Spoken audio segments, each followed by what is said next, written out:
नमस्कार, जम्मू संवाद देख रहे हैं आप और मैं हूं ललित खजूरिया। आप ये प्रोग्राम IBN जम्मू कश्मीर पर भी देख सकेंगे, जहां भारतीय जनता पार्टी ने 240 सीटें लेकर NDA के साथ सरकार बनाई। प्रधानमंत्री नरेंद्र मोदी जी ने तीसरी मर्तबा प्रधानमंत्री पद की शपथ ली और अब NDA के जो कैबिनेट मिनिस्टर MOS उनको मंत्रालय भी सौंप दिए गए हैं। यानी कि सब कुछ जो है ऑल इज वेल है NDA में। लेकिन वहीं दूसरी तरफ कांग्रेस में शायद अब मंथन जो है वो शुरू हो जाएगा। खासकर जम्मू कश्मीर की अगर हम बात करें तो जम्मू कश्मीर में जो प्रदेश कांग्रेस है उसके खिलाफ अब जो है आवाज़ उठने लगी है। यानी कि जो प्रदेश अध्यक्ष हैं वकार रसूल, उनके खिलाफ अब आवाज़ बुलंद होने लगी है, क्योंकि उन्हीं के नेतृत्व में जम्मू जो प्रोविंस है उनकी 2 सीटों में उन्हीं के नेतृत्व में चुनाव लड़ा गया और करारी शिकस्त के बाद अब ऐसा लग रहा है कि शायद जम्मू में कांग्रेस को लेकर बड़ा बदलाव हो सकता है। क्योंकि इससे पहले भी वकार रसूल के खिलाफ लगातार आवाज़ जो है कांग्रेस से ही उठने लगी थी। बगावत के तेवर जो थे वो साफ देखने को मिले थे, क्योंकि जब वकार रसूल को बाकायदा प्रदेश अध्यक्ष बनाया गया जम्मू कश्मीर का, तो सब ने देखा होगा किस तरह से गुलाम नबी आज़ाद साहब जब वकार रसूल और GM सरूरी का नाम सामने रखते हैं तो वकार रसूल के नाम पर मोहर लगती है। लेकिन इस बीच वकार रसूल कुछ ऐसे बयान देते हैं जिससे गुलाम नबी आज़ाद और वकार रसूल में टकराव देखने को मिला और फिर वो उस दहलीज पर ये टकराव आ गया जब गुलाम नबी आज़ाद साहब ने कांग्रेस को अलविदा कह दिया और उनके साथ कई दिग्गज कांग्रेसी नेता भी कांग्रेस को अलविदा कहकर चले गए। हालांकि बाद में कुछ नेताओं ने वापसी की, लेकिन वकार रसूल के खिलाफ आवाज़ें जो हैं वो समय समय पर उनके खिलाफ उठती रही। चाहे रमन भल्ला की बात करें या और नेताओं की बात करें, तो आपको याद होगा कि वकार रसूल कुछ नेताओं के नाम, कुछ जो ज़िला प्रधानों के नाम सामने लाते हैं, तो वहीं रमन भल्ला जी भी कुछ ज़िला प्रधानों के नाम सामने लाते हैं। तो वकार रसूल रमन भल्ला के द्वारा चुने गए उन तमाम ज़िला प्रधानों के नाम जो है वो काट देते हैं।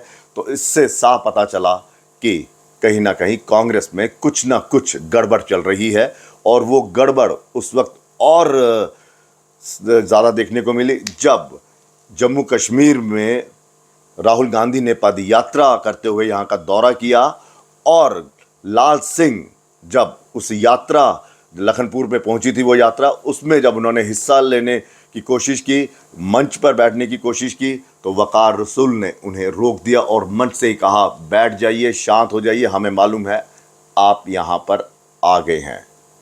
तो ये एक इशारा था वकार रसूल का कि भाई साहब हम आपको नहीं लेंगे।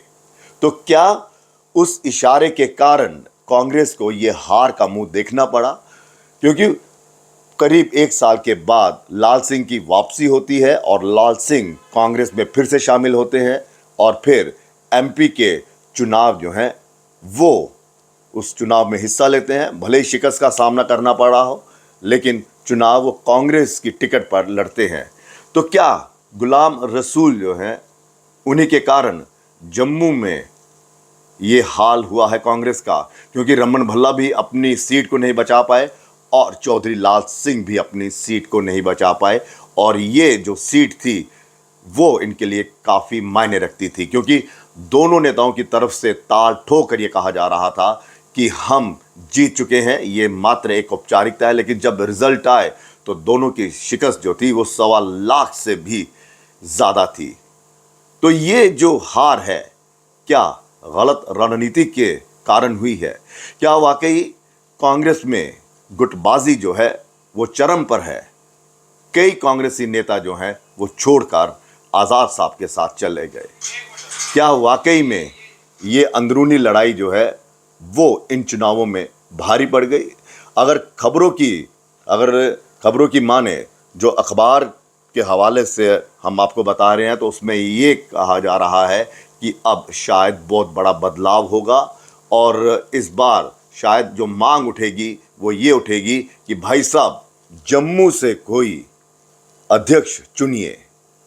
आपको याद होगा कि रमन भल्ला को भी कार्यकारी अध्यक्ष यहाँ पर बनाया गया था मेरे ख्याल में, लेकिन वक़ार रसूल को यहाँ का प्रदेश अध्यक्ष बनाया गया था।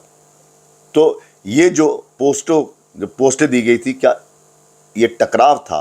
क्या वाकई कांग्रेस जो है वो एकजुट होकर नहीं लड़ी? और अगर नहीं लड़ी तो इसका जिम्मेदार कौन है?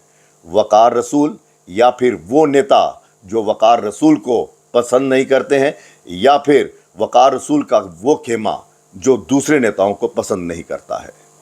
अब आगे क्या होगा ये वक्त बताएगा, लेकिन इतना ज़रूर है कि वक्त वक्त पर ये मांग उठती रही है कि भाई साहब, कश्मीर से भी आपने अध्यक्ष बनाया, जी ए मीर को अध्यक्ष बनाया, आपने वक़ार रसूल को चनाव वैली से यहाँ प्रदेश अध्यक्ष बनाया, तो जम्मू में ऐसी कौन सी खता की है, जम्मू के नेताओं ने ऐसी कौन सी खता की है, कौन सा गुनाह किया है कि आप जम्मू के नेताओं को घास तक नहीं डालते हैं?